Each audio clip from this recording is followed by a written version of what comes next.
Hello friends, welcome है एक नई वीडियो के साथ। मैं आपको जो पॉलिटिकल साइंस से पॉलिटी से संबंधित मैं आपको भारतीय संविधान की कह सकते हैं कि संवैधानिक विकास को किस तरीके से भारत में प्रारंभ किया गया या धीरे-धीरे करके संवैधानिक विकास हुआ भारत में। उसके बाद वर्तमान संविधान जो है लोकतंत्र स्थापित हुआ, ईस्ट इंडिया कंपनी के द्वारा जो शासन स्थापित हुआ था। तो उसी कड़ी में, उसी लेक्चर्स में, उसी क्लास में एक और नया वीडियो है 1853 का चार्टर अधिनियम। 1853 का चार्टर जो अधिनियम था, उसकी ये बात करेंगे। उसके बाद सेकंड जो पार्ट है, जो सेकंड पार्ट है जिसको ताज का शासन 1858 से लेकर 1947 तक बोला जाता है, उसको शुरू करेंगे। ठीक है, तो शुरू करते हैं। चलिए, अगर आपने अभी तक चैनल को सब्सक्राइब नहीं किया तो चैनल को सब्सक्राइब कर लें, जिससे आने वाली वीडियो आपको मिलती रहे। तो 1853 का चार्टर की बात करते हैं। 1793 से लेकर 1793 से लेकर 1853 के दौरान ब्रिटिश संसद द्वारा पारित किए गए चार्टर अधिनियमों की श्रृंखला में यह अंतिम अधिनियम था। तो यह अंतिम अधिनियम था तब जब ब्रिटिश जो शासन था उसके द्वारा जो चार्टर जारी किए गए उसमें अंतिम था। तो पहला था 1773 से लेकर 1858 तक। पहली जो श्रृंखला है, पहला पार्ट है, उसको संवैधानिक विकास का पहला क्रमिक विकास बोलती है। तो इसमें क्या था, इसमें देखते हैं। संवैधानिक विकास की दृष्टि से यह अधिनियम एक महत्वपूर्ण अधिनियम था। संवैधानिक विकास की दृष्टि से यह अधिनियम एक महत्वपूर्ण अधिनियम था। इस अधिनियम की इस प्रकार विशेषताएं थी। इसने पहली बार गवर्नर जनरल की परिषद के विधायी एवं प्रशासनिक कार्यों को अलग कर दिया। विधायी एवं प्रशासनिक कार्यों को इसने पहली बार अलग कर दिया था। ये इसकी महत्वपूर्ण विशेषता थी। इस अमेंडमेंट की, इस संशोधन अधिनियम क्या बोलते हैं, इस चार्टर अधिनियम की ये विशेषता थी। मुख्य विशेषता ये थी, इसने पहली बार गवर्नर जनरल की परिषद के विधायी एवं प्रशासनिक कार्यों को अलग कर दिया।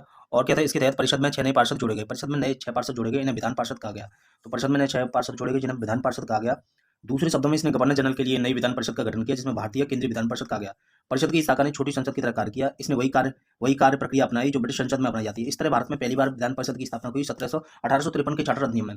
और वैसे ही इसने वही विधायी का जो प्रक्रिया अपनाई जो ब्रिटिश संसद में अपनाई जाती है। ठीक है, तो आगे चलते हैं। तो विधान परिषद में अपनाई जाती है। विधान परिषद की इस शाखा ने छोटी संसद की तरह कार्य किया, छोटी संसद की तरह कार्य किया। इसमें वही प्रक्रिया अपनाई गई जो ब्रिटिश संसद में अपनाई जाती है। इस प्रकार विधायिका को पहली बार सरकार के विशेष कार्य के रूप में जाना गया, तो जिसके लिए विशेष मशीनरी और प्रक्रिया की जरूरत थी। इसने सिविल सेवकों की भर्ती एवं चयन हेतु खुली व्यवस्था का प्रारंभ किया खुली व्यवस्था का। इस प्रकार विशिष्ट सिविल सेवा भारतीय नागरिकों के लिए खोली गई। 1854 में भारतीय सिविल सेवा के संबंध में मैकाले समिति बनाई गई। लॉर्ड मैकाले की समिति बनाई गई विशिष्ट सेवा के लिए। अब भारतीयों को सिविल सेवा में लाने के लिए, तो ये 1853 के चार्टर अधिनियम में बनाई गई। इसने कंपनी के शासन को विस्तारित कर दिया और भारतीय क्षेत्र को इंग्लैंड राजशाही को विश्वास के तहत कब्जे में रखने का अधिकार दिया। लेकिन पूर्व अधिनियमों के विपरीत इसमें किसी निश्चित समय का निर्धारण नहीं किया गया। इससे स्पष्ट था कि संसद द्वारा कंपनी का शासन किसी भी समय समाप्त किया जा सकता था।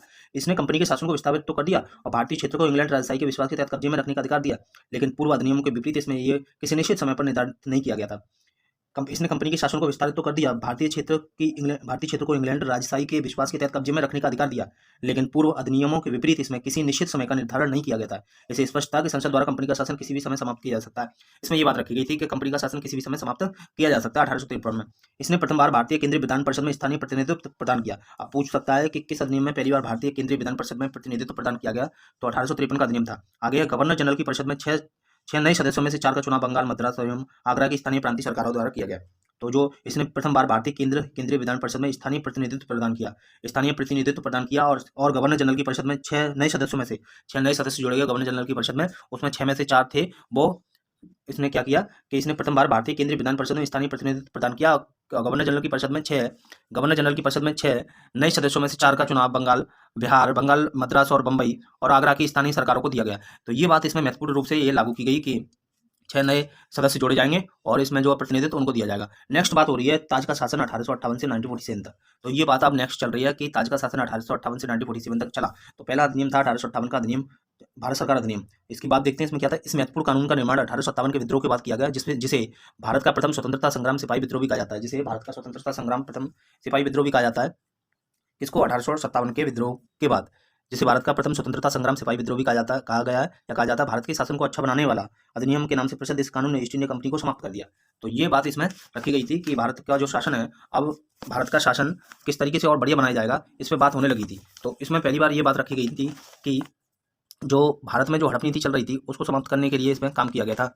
और जैसे कि इसमें ये बात और रखी गई थी कि जो लॉर्ड डलहौजी ने भारत में जो राज्य हड़पे हैं उनको वापस कर दिया जाएगा और वापस करने के बाद और उनका प्रशासन भी उन्हीं लोगों के हाथों में सौंप दिया जाएगा। ठीक है, ये बात इसमें रखी गई थी। लेकिन कुछ समय के लिए तो ये बात सही थी, परंतु फिर से वही बात लागू कर दी गई जो जिसमें समस्या हुई थी। जैसे हम देख सकते हैं इसमें कि गवर्नर और क्षेत्र राजस्व संबंधी शक्तियां ब्रिटिश राजशाही को हस्तांतरित कर दी गई। इस अधिनियम की विशेषता इस प्रकार थी कि इसके तहत भारत का शासन सीधे महारानी विक्टोरिया के हाथों में चला गया।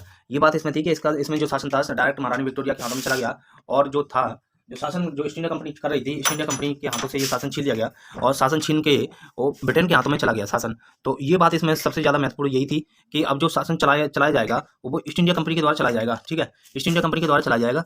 लेकिन चलाया तो उसी के द्वारा जा रहा था, लेकिन जब 1857 की क्रांति हुई तो उसके बाद महारानी ने, इंग्लैंड में बैठे हुए शासकों ने ये सोचा कि क्यों ना ये शासन जो चलाया जा रहा है इसको जो है अब अपने हाथों में ले लिया जाए, क्योंकि भारत की स्थिति इतनी बेकार होती जा रही है दिन प्रतिदिन, विद्रोह हो रहे हैं, विद्रोह के कारण उसमें जो है ये सारी चीज़ें रखी गई थी। जैसे इस अधिनियम की कोई विशेषता इस प्रकार थी कि इसके तहत भारत का शासन सीधे महारानी विक्टोरिया के अधीन चला गया। गवर्नर जनरल का पद नाम बदलकर अब भारत का वायसराय कर दिया गया। तो पहले बंगाल का गवर्नर जनरल को भारत का गवर्नर जनरल बनाया गया, उसके बाद इसको अब बदल के 1858 के शासन अधिनियम में बदल के इसको जो है कर दिया गया, क्या कर दिया गया कि अब इसका नाम बदल के वायसराय कर दिया गया, वायसराय कर दिया गया। वह वायसराय भारत में ब्रिटिश ताज का प्रत्यक्ष प्रतिनिधि बन गया। लॉर्ड कैनिंग भारत के प्रथम वायसराय थे। तो लॉर्ड कैनिंग जो थे भारत के प्रथम वायसराय थे। आगे बात करते हैं। इस अधिनियम ने नियंत्रण बोर्ड और निदेशक कोर्ट समाप्त कर भारत में शासन की द्वैध प्रणाली समाप्त कर दी। और इस अधिनियम ने नियंत्रण बोर्ड और निदेशक कोर्ट को समाप्त करके भारत में जो डुअल सिस्टम था, द्वैध शासन प्रणाली थी, राजस्व अलग करेंगे प्रशासन अलग करेंगे, वो खत्म कर दिया। एक नए पद भारत के राज्य सचिव का सृजन किया गया और एक नया पद बनाया गया भारत का राज्य सचिव, उसका सृजन किया गया। इसमें नए पद का सृजन किया गया तथा तो ये महत्वपूर्ण बात थी कि इसमें नए पद का सृजन किया गया और जिसमें उस पद का नाम था भारत के राज्य सचिव, जिसमें भारतीय प्रशासन पर संपूर्ण नियंत्रण की शक्ति नहीं थी। यह सचिव ब्रिटिश कैबिनेट का सदस्य था और अंततः ब्रिटिश संसद के प्रति उत्तरदायी था। ब्रिटिश कैबिनेट का सदस्य था और संसद के प्रति उत्तरदायी था। भारत सचिव की सहायता के लिए 15 सदस्यीय परिषद का गठन किया गया। और क्या हुआ था कि भारत सचिव की सहायता के लिए कितने सदस्य? 15 सदस्य। ये सारी बात हो रही है 1858 के में अधिनियम में बात हो रही है, 1858 के अधिनियम की बात हो रही है सारी। और परिषद का अध्यक्ष और सचिव बनाया गया। भारत सचिव की सहायता के लिए 15 सदस्यीय परिषद का गठन किया गया, जो एक सलाहकार परिषद थी। परिषद का अध्यक्ष भारत सचिव बनाया गया। इस कानून के तहत भारत सचिव की परिषद का गठन किया गया, जो एक निगमित निकाय थी, जिसे भारत और इंग्लैंड में मुकदमा करने का अधिकार था। इस पर भी मुकदमा किया जा सकता था। ये बात इसमें रखी गई। 1858 के कानून का मुख्य उद्देश्य प्रशासनिक मशीनरी में सुधार करना था, जिसके माध्यम से इंग्लैंड में भारत सरकार की अधीक्षण और उसका नियंत्रण स्थापित हो सके। इसमें भारत प्रचलित शासन प्रणाली में कोई विशेष परिवर्तन नहीं आया। तो ये सारी बात इसमें रखी गई थी। नेक्स्ट जो कानून है उसकी बात कर लेते हैं। नेक्स्ट जो कानून है वो है 1861 का भारत परिषद अधिनियम। 1861 का भारत परिषद अधिनियम है, उसकी बात कर ले रहे हैं। भारत परिषद अधिनियम की बात कर ले रहे हैं। इसमें क्या थी? ये बात थी कि 1857 की महान क्रांति के बाद, 1857 की महान क्रांति के बाद क्या बात थी? 1857 की महान क्रांति के बाद ये रखा गया, क्या रखा गया भाई, कि 1857 की जो क्रांति हुई है उसमें ये बात रखी गई कि जो भारत में ईस्ट इंडिया कंपनी ने जो शासन किसी पे आरोप लगाया था कि तुम शासन नहीं चला रहे हो, किसी पे आरोप लगाया था कि वैध बच्चे नहीं है उनके, तो उनके जो राज्यों को हड़प लिया गया था उसमें, उसके बाद ये 1858 का एक्ट आया। उसके 1858 के एक्ट के बाद 1861 का भारत परिषद अधिनियम आया। तो देखते हैं 1857 की महान क्रांति के बाद ब्रिटिश सरकार ने महसूस किया कि भारत में शासन चलाने के लिए भारतीयों का सहयोग आवश्यक है। इस सहयोग नीति के तहत ब्रिटिश संसद ने 1861, 1892 और 1909 में 3 अधिनियम पारित किए। 1861 को भारत परिषद अधिनियम भारतीय संवैधानिक राजनीतिक इतिहास में एक महत्वपूर्ण अधिनियम माना जाता है। कौन सा? 1861 का अधिनियम। 1861 का अधिनियम है वो भारतीय संविधान में एक महत्वपूर्ण अधिनियम माना जाता है, क्योंकि इसमें ये बात रखी गई थी, क्या बात रखी गई थी कि ये बात रखी गई थी इसके द्वारा कानून बनाने की प्रक्रिया में भारतीय प्रतिनिधियों को शामिल करने की शुरुआत हुई। इस प्रकार वायसराय कुछ भारतीयों को विस्तारित परिषद में गैर सरकारी सदस्यों के रूप में नामांकित कर सकता था। इसमें ये हो सकता था, इसमें ये बात रखी गई थी कि भारतीय प्रतिनिधियों को शामिल करने की शुरुआत हो, क्योंकि उन्होंने देखा कि ये जो अधिनियम आ रहे हैं उनमें हमने भारतीयों को प्रतिनिधित्व नहीं दिया, जिसके कारण ये विद्रोह जैसी स्थिति उत्पन्न हो रही है और बिना भारतीयों की सहायता सहयोग लिए बिना शासन नहीं चलाया जा सकता। इसलिए उन्होंने 3 अधिनियम पारित किया, 1861, 1892, 1800 और 1909। तो 1861 का है वो भारत परिषद अधिनियम कहलाता है। परिषद अधिनियम कहलाता है। इस अधिनियम की विशेषताएं इस प्रकार थी कि इसके द्वारा कानून बनाने की प्रक्रिया में भारतीय प्रतिनिधियों को शामिल करने की शुरुआत हुई। इस प्रकार वायसराय कुछ भारतीयों को विस्तारित परिषद में गैर सरकारी सदस्यों के रूप में नामांकित कर सकता था। तो ठीक है, इतनी बात हो सकती थी। तो ये मैंने बात आपको बताई कि इसमें अभी 1861 में कुछ बातें और रह गई हैं, वो मैं कल बात करूंगा। वीडियो लंबा हो रहा है, वीडियो को लाइक करें, सब्सक्राइब करें चैनल को, जिससे कि आने वाली वीडियो आपको सबसे पहले मिल सके और आपकी तैयारी और अच्छे से हो सके।